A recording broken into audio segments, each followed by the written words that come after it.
Hey everyone, David here from the Five and Dime, and today I'm going to show you how to do a faux bois or a faux wood grain effect. This table is not real wood, so sanding it back is not an option.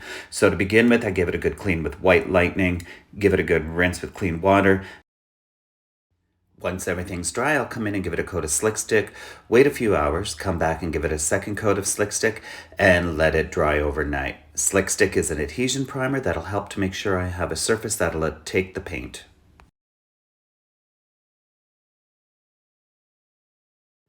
The first step in creating your faux bois effect is to choose the colors that are going to help give you the effect that you're looking for. I chose the color Caviar as the base. I wanted a darker color, so coming in and giving it 2 coats of Caviar by Dixie Belle Paint Company.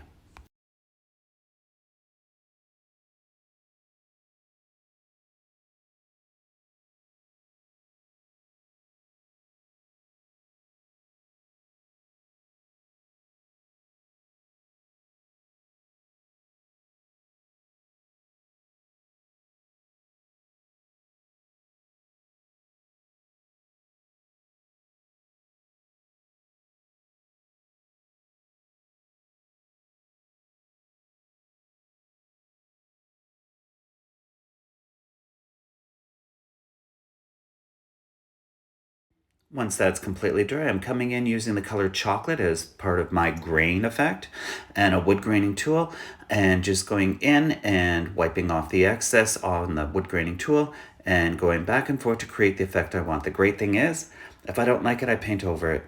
Very simple.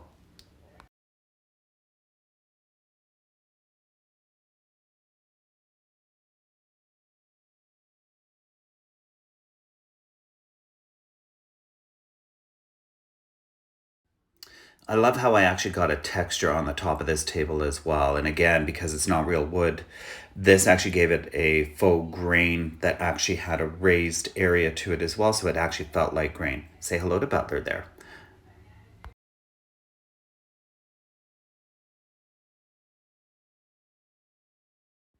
Once my finish was completely dry, I came in with no paint gel stain in the color espresso and give it a good stir first to make sure you get a nice even consistency.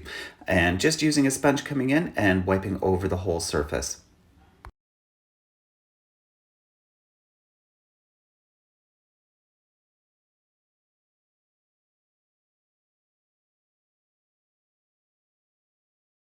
Once the first coat was completely dry, I came in and gave it a second coat. And then to finish it off, because it is tabletop, I used 3 coats of gator hide.